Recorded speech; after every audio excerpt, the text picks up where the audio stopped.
আসসালামু আলাইকুম, welcome to my channel let's cooking yummy ফুডে আপনাদের সবাইকে স্বাগত। কাছে দূরে দেশ বিদেশ যে যেখান থেকে দেখছেন সবাইকে অসংখ্য ধন্যবাদ এবং স্বাগতম আমার এই রেসিপিটা দেখার জন্য। তো পুরো রেসিপিটা স্কিপ না করে আশা করি আমার সাথেই থাকবেন। আজকে আপনাদের মাঝে একটা ইউনিক রেসিপি নিয়ে চলে এসেছি, সেটা হচ্ছে ডিম পাতাকপি কষা আর টমেটো দিয়ে খুব সুন্দর একটা মজাদার রেসিপি। তো চলুন দেখে নেওয়া যাক রেসিপিটা। ফার্স্টে আমি একটি প্যানে তেল গরম করে ডিমগুলাকে ভেজে নিব। এখানে আমি হাঁসের ডিম দিয়ে নিয়েছি। হাঁসের ডিম দিয়ে এই রেসিপিটা খেতে খুবই অসাধারণ লাগে। শীতকালটা এমনিতেই আমার কাছে মনে হয় যে ভেজিটেবল সুন্দরী, কারণ এই শীতকালে এত সুন্দর সুন্দর রেসিপি পাওয়া যায় যেটা অন্য সময় কিন্তু এত সুন্দর সুন্দর রেসিপি পাওয়া যায় না।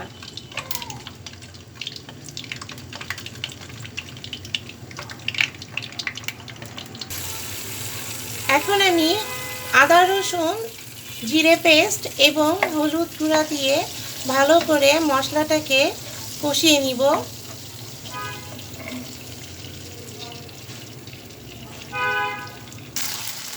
এখানে আমি টমেটো কুচি দিয়ে দিয়েছি এবং হাফ চা চামচ পরিমাণ লবণ দিয়ে দিব।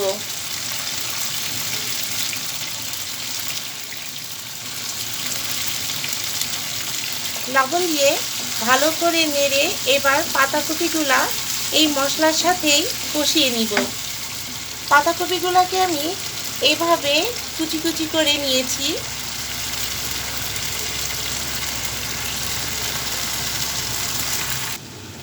এখানে আমি দারচিনি, এলাচ এবং লবঙ্গ দিয়ে দিচ্ছি।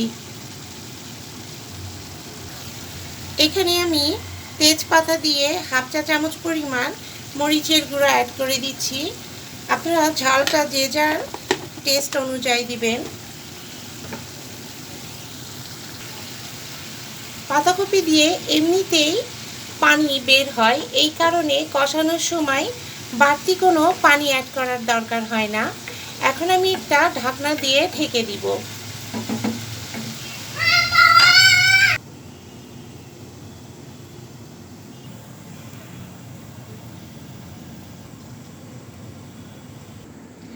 এখন একটি কড়াইয়ে আমি টমেটোগুলোকে সিদ্ধের জন্য দিয়ে দিয়েছি এবং এখানে আমি সামান্য পরিমাণ লবণ অ্যাড করে দিব।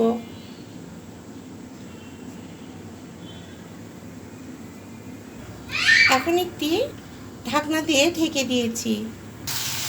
দেখুন বন্ধুরা, পাতাকপিটার পানিটা একদম শুকিয়ে গেছে এবং মশলাটাও আমার কষে এসেছে। এখন আমি এতে পানি অ্যাড করে দিব। পানি অ্যাড করে এবার আমি ঢাকনা দিয়ে ঢেকে দিব।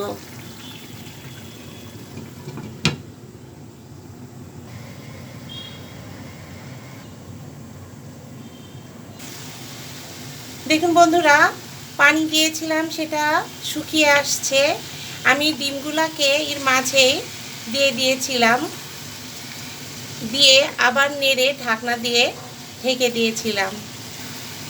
এই রেসিপিটা খেতে এত মজা, এত টেস্টি যে এটা আপনারা গরম ভাতের সাথে কিংবা খিচুড়ির সাথে খুবই জমে যাবে। খুবই একটা টেস্টি রেসিপি। আর ডিমটা খেতে কিন্তু বাচ্চারা বলেন, বড়রা বলেন, সবাই খুব পছন্দ করে। তাই ডিম দিয়ে যদি এরকম একটা ইয়ামি ইয়ামি রেসিপি হয় তাহলে তো আর কিছুই লাগে না।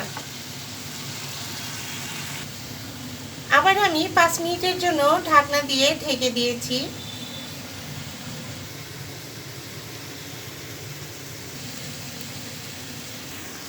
এদিকে আমার টমেটোটা দেখেন পানি টেনে নিয়েছে এবং সিদ্ধ খুব সুন্দর হয়ে গিয়েছে।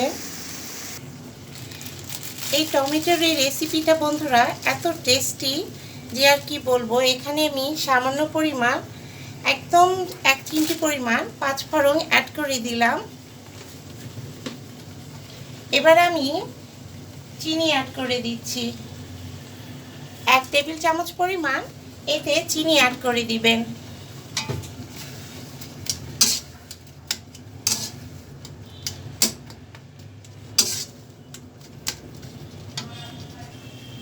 দেখুন বন্ধুরা, এইটার পানিটা শুকিয়ে আসছে এবং প্রায় এরকম একটু থকথকে থাকবে।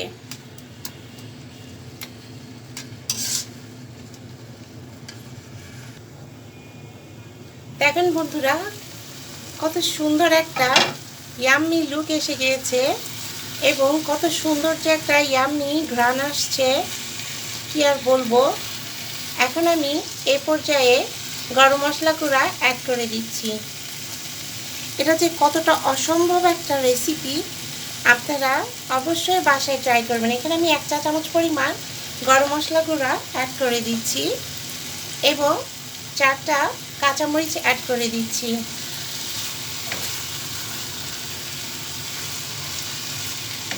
এখানে বাচ্চারা যদি খায় তাহলে অবশ্যই ঝালটাকে একটু কম দিবেন, তাহলে দেখবেন বাচ্চাদের সবজিটাও খাওয়া হবে এবং ডিমটা তো এমনিতেই তারা খুব পছন্দ করে।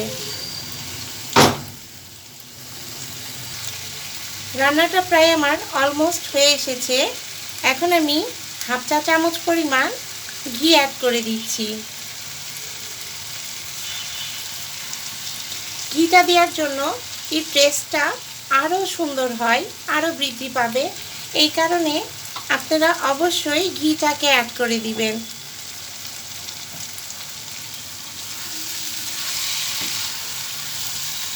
ঘিটাকে অ্যাড করে ভালোভাবে পাতাকপি ডিমের সাথে মিশিয়ে দিবেন। এখানে কিন্তু আমি খুব বেশি ঘি অ্যাড করি নাই, এই কারণে আপনারা কেউ ঘিটাকে স্কিপ করবেন না।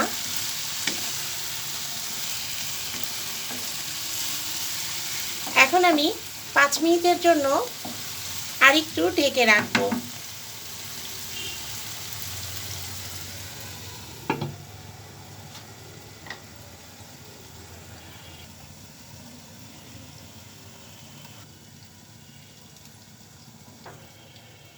এখন আমি ঢাকনাটা তুলে দিচ্ছি। কি সুন্দর যে একটা ঘ্রাণ আসছে, কি সুন্দর যে একটা ফ্লেভার আসছে, কি আর বলবো। আমি ঝাল লবণ সব টেস্ট করে দেখছি, সব একদম ঠিক আছে। রান্নাটা আমার হয়ে গিয়েছে।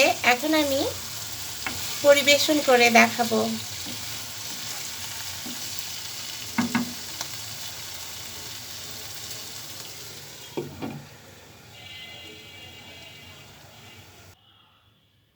দেখুন বন্ধুরা, টমেটোর সাথে আমি কাঁচা পেঁয়াজ এবং মরিচ কুচি অ্যাড করে দিয়েছি এবং এটাকে আমি মিশিয়ে নিব। এই ভর্তাটা খেতে এতটাই টেস্টি যে আর কি বলবো। এটাতে ধনের পাতা দিলে আরও টেস্টটা বাড়ে। আমার কাছে ধনের পাতা ছিল না বলে এটাকে আমি স্কিপ করে গিয়েছি, কিন্তু আপনাদের কাছে থাকলে আপনারা অবশ্যই অ্যাড করে দিবেন। এই টমেটো ভর্তাটা আপনার প্রত্যেকটা জিনিসের সাথে খেতে খুবই ইয়ামি এবং অসাধারণ লাগে। দেখুন বন্ধুরা, একে একে আমার দুটো রেসিপি হয়ে গিয়েছে। যদি ভালো লাগে অবশ্যই লাইক করবেন, সাবস্ক্রাইব করবেন এবং কমেন্টস করতে একদম ভুলবেন না। আর রেসিপিটা ভালো লাগলে অবশ্যই বেশি বেশি শেয়ার করে দিবেন। তো আজকের মতো এই পর্যায়ে আল্লাহ হাফেজ।